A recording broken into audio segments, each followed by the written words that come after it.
Welcome back नाज़रीन। बात हो रही है इस वक्त जो फाफिन ने रिपोर्ट दी है उसमें वाज़ेह तौर पर इस बात का एतराफ़ हो चुका है। इस रिपोर्ट में ये बताया गया है कि बद इंतज़ामी तो हुई है और इलेक्शन कमीशन के जो इंतज़ामात थे उस पर भी बड़े नेगेटिव जो है वो कमेंट हमने आपको बताया प्रोग्राम के आगाज़ के अंदर। तो ये जो सवाल उठ रहा है कि इलेक्शन के अंदर धांधली हुई है, इलेक्शन के अंदर आरोज जो दीगर सियासी जमातें कह रही है जो आरोज थे वो पीपल्स पार्टी के कारकुनान की हैसियत से काम कर रहे थे। फिर बड़े एतराज़ात हैं। रीकाउंटिंग के लिए भी 6 यूसीज का जो है वो अमल शुरू हो चुका है। जो रिजल्ट हैं उनको दोबारा से चेक किया जाएगा, रिकाउंट किया जाएगा। बहरहाल ये एक जंग है जिसके हमने आपको आगाज़ में बताया कि फाफिन ने जो फ्री एंड फेयर इलेक्शन का जो नेटवर्क है उसने इस बात की वजाहत कर दी है। बहरहाल इसकी जिम्मेदारी तो इलेक्शन कमीशन पर जाती है, लेकिन सिंध हुकूमत के ऊपर भी बड़े सवालात उठ रहे हैं, या फिर बिलखुसूस पीपल्स पार्टी पर भी, कि पीपल्स पार्टी ने जो अपनी नशिस्तें बढ़वाने के लिए कर सकती थी वो कुछ किया जो सामने नजर आ रहा है और अभी तक हतमी नताइज नहीं आए। पीपल्स पार्टी का मौक़िफ़ आपके सामने रखेंगे। पीपल्स पार्टी की जानिब से हमारे साथ इस वक्त नजमी आलम साहब ऑन कॉल मौजूद है। नजमी साहब, ये फाफिन की जो रिपोर्ट सामने आई है सिंध के बल्दियाती इंतखाबात के अंदर, बड़ा मायूसी का जो है उसके अंदर अंसर शामिल है इस रिपोर्ट के अंदर। क्या कहना चाहेंगे कि दीगर सियासी जमातें भी यही कह रही हैं कि धांधली हुई है, करप्शन हुई है, ठप्पे लगाए गए हैं, आरोज को तो कारकुनान की तरह काम करते देखा, तो फिर इलेक्शन में कहीं ना कहीं कुछ हुई है, कोई धांधली हुई है? ये भी रिकॉर्ड पे रख लें कि 88 से लेके आज तक कराची में हमेशा खूनी इलेक्शन होता रहा है, लेकिन ये पहला इलेक्शन था जिसमें कहीं हंगामा नहीं हुआ, कोई लड़ाई झगड़े नहीं हुए, कोई गोली नहीं चली। अच्छा, इसका क्रेडिट आपको सिंध गवर्नमेंट को देना हुआ क्योंकि लॉ एंड ऑर्डर की सूरत हाल वही कंट्रोल कर रहे हैं। और पहला इलेक्शन इसमें वोटिंग भी नहीं हुई है, वोटिंग टर्नआउट भी कम रहा है। उसकी वजह थी इलेक्शन इतनी दफा पोस्टपोन हुआ था कि लोग रात तक इस बात को यकीन नहीं कर रहे थे कि इलेक्शन हो जाएगा। उसके बाद एमक्यू ने बायकॉट कर दिया, सोने पे सुहागा। रूमर्स बहुत ज्यादा थी कि रात के लेट नाइट इलेक्शन पोस्टपोन हो जाएगा। इवन हमारे कैंडिडेट मुझसे पूछ रहे थे, तो लोग सोए हुए थे, जगा नहीं सकी पीपल्स पार्टी। नहीं, पीपल्स पार्टी ने जगाया जब भी तो अपने वोट ले आए। वो तो पीटीआई और ये नहीं, पीटीआई नहीं जगा सकी तो शोर कर रही है। हमारे देखिए ना, हम आपको थोड़ा सा जो रिजल्ट आए उनको देखना चाहिए किस इलाके के क्या हैं। हमारे जो पॉकेट एरिया थे जो हम समझते हैं कि हम जीत सकते हैं थे, हमने वहां पर जबरदस्त रिजल्ट दिया। ठीक है, इसके माने हम अपने वोटर को ले आए।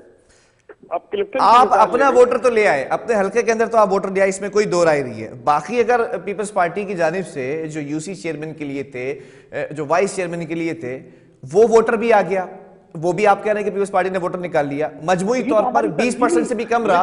वोटर किस सियासी जमात का नहीं निकला ये बताएं, जिसने बॉयकॉट किया था, कहीं उसका तो नहीं है? ये तो हमारी तंजीमी कामयाबी है कि हमारी ऑर्गेनाइजेशन ने अपने वोटर को पहले, हमने जब ये 3 दफा इलेक्शन पोस्टपोन हुआ, हम सो नहीं गए। हम अपनी कंपेनिंग, अपना पेपर वर्क, अपना काम करते रहे। ठीक है, उसी की वजह से अगर हम भी जाके सो जाते पीटीआई की तरह तो आज हमारा भी यही हाल होता। हमारी तंजीम ने, चले ये आपकी बहुत बड़ी कामयाबी है कि आपने 20% जो आपका वोटर था कराची के अंदर वो निकाला हमने, उसका हमें रिजल्ट मिला। और 80% जो वोटर था जो नहीं निकला वो किसका था फिर? वो या तो एक तो काफी बड़ा वोटर एनकेएम की वजह से नहीं निकला, मतलब ये एतराफ कर रहे हैं आप? डिनाई नहीं कर सकते। देखिए जो हकीकत है, सियासी बयानबाजी और बात है, एनकेएम के बायकॉट का झूठ के आप एतराफ कर रहे हैं कि जो 80% वोटर था वो एमक्यूएम का था जो नहीं निकला। नहीं, 80% एमक्यूएम का नहीं था, एमक्यूएम के भी वोटर नहीं निकले। इवन पीटीआई अपने वोटरों को नहीं कर पाई। तो पीटीआई अगर अपने वोटर नहीं निकाल सकी तो वो वोटर किसको वोट देके गया? मैं आपको देखिए सर, डिस्ट्रिक्ट सेंट्रल में लास्ट 2018 के इलेक्शन में पीटीआई छाई हुई थी। ठीक है ना, लेकिन अब डिस्ट्रिक्ट सेंट्रल में वो कहीं नजर नहीं आ रहे। जमात इस्लामी की भी ऑर्गेनाइजेशन मजबूत है, उनके मैंडेट का हम एहतराम कर, उन्होंने अपने लोगों को निकाला। 39 सीटें जमात इस्लामी दे दी डिस्ट्रिक्ट सेंटर से, हमने तो 3 ली है। अगर रिगिंग होती तो हम 39 3 के बजाय कम से कम 13 तो ले लेते डिस्ट्रिक्ट सेंटर से। और जो यूसीएं हमने जीते हैं उनको आप देखें तो वो हमेशा से हमारी थी सेंट्रल में। हमने अपने हर जगह वोटर अच्छा, जमात इस्लामी को बड़े एतराजात है, तहफ़्फ़ुज़ात हैं पीपल्स पार्टी से कि ये सीट छीनी गई है हमसे, हमारी तो 100 से ज्यादा नशिस्तें थी। जमात इस्लामी ये बताएं कि जमात इस्लामी सदर टाउन में कोई सीट नहीं ले सकी। क्या हमें हमारे पास आई है? वो पीटीआई को ज्यादा मिली है सदर टाउन में, जो हमने चीन की क्या पीटीआई को दे दी। जमात इस्लामी की ये बात बिल्कुल नाजायज है कि हमने उनकी सीटें छीनी है। तो फिर दे रहे हैं उनको, मेयरशिप दे रहे हैं। एक बात बताए ना, हमारे पास तो फिर भी 5 एमएलए और 7 एमपीए थे, तो हमारे पास तो एक ग्राउंड था। और लास्ट जो कराची में तो कौमी असेंबली के इलेक्शन हुए, हमने जीते। जमात इस्लामी तो आई नहीं मैदान में, उसको आना चाहिए था ना, पता चलता। मतलब एक तरफ पीपल्स पार्टी एतराफ कर रही है, जमात इस्लामी को मैंडेट मिला है, जमात इस्लामी ने अच्छी कैंपेन चलाई, फिर मुलाकातें भी हो रही है। हम एतराफ कर रहे हैं जमात इस्लामी को मैंडेट मिला है, लेकिन उनको भी ये एतराफ करना होगा कि हमारा क्या मैंडेट है। अगर कोई हमारे मैंडेट का एहतराम नहीं करेगा तो जमात इस्लामी तो इस दौड़ में आपसे भी आगे निकल गई ना। वो तो कह रहे हैं कि मैंडेट मिला ही हमें। अब वो तो आप कुछ भी कह दे, मैं कह दूंगा जी अब मेरी सीटें जमात इस्लामी को दे दी गई। ये सदर टाउन में यूसी 10 है, जिसमें हम रो रो के थक गए, हमें रिकाउंटिंग नहीं मिली। अच्छा, सिर्फ 90 वोट का फर्क था हमारा और पीटीआई। चले इन शॉर्ट में मैं बड़ा स्ट्रेट सवाल करता हूं, फिर दे रहे हैं हाफिज साहब को मेयरशिप? क्यों दे देंगे? उनकी ख्वाहिश हो सकती है, लेकिन जिसके मतलब फिर मुलाकातें जो हो रही हैं, सईद गनी जाकर मिल रहे हैं इदारे नूर हक में, उन मुलाकातों में क्या बात हो रही है, जरा वो भी सामने रख देना। हमने मुलाकात उनसे की, हमने कोशिश की कि चीजों को काम डाउन करें।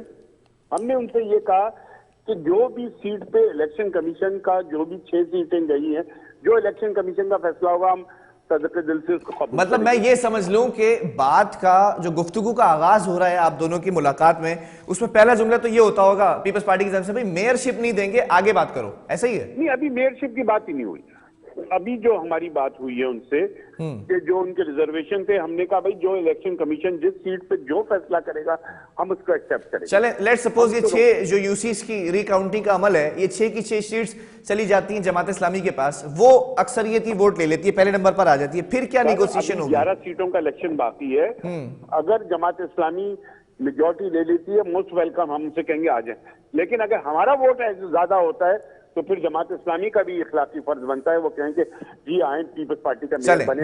ये अच्छा मौकफ जो है वो पीपल्स पार्टी का है और नैरेटिव जो है वो सामने आ चुका है। बहरहाल बहुत शुक्रिया नजमी आलम साहब कि आपने वक्त दिया प्रोग्राम के लिए। पीपल्स पार्टी का मौकफ सामने आ चुका है कि अगर ये जो 6 यूसीज हैं इसके अंदर रिकाउंटिंग होती है और जमात इस्लामी के पास अक्सरियत वोट्स आ जाते हैं, फिर 11 सीट्स के ऊपर जो इलेक्शन होने वो उस पर जो है वो जमात इस्लामी नंबर 1 पे आ जाती है, तो फिर कोई हर्ज नहीं है, हम मेयरशिप दे देंगे हाफिज साहब को। लेकिन अगर ऐसा नहीं होता है और पीपल्स पार्टी की ही अक्सरियती सीट्स होती हैं तो फिर मेयरशिप नहीं मिलेगी। लेकिन मुलाकात होती रहेगी, मुलाकात के अंदर जो चीज़ें वो सामने भी नहीं आ रही है कि क्या चीज़ें ऑफर की जा रही है। बहरहाल प्रोग्राम का वक्त खत्म हुआ, अल्लाह हाफिज़।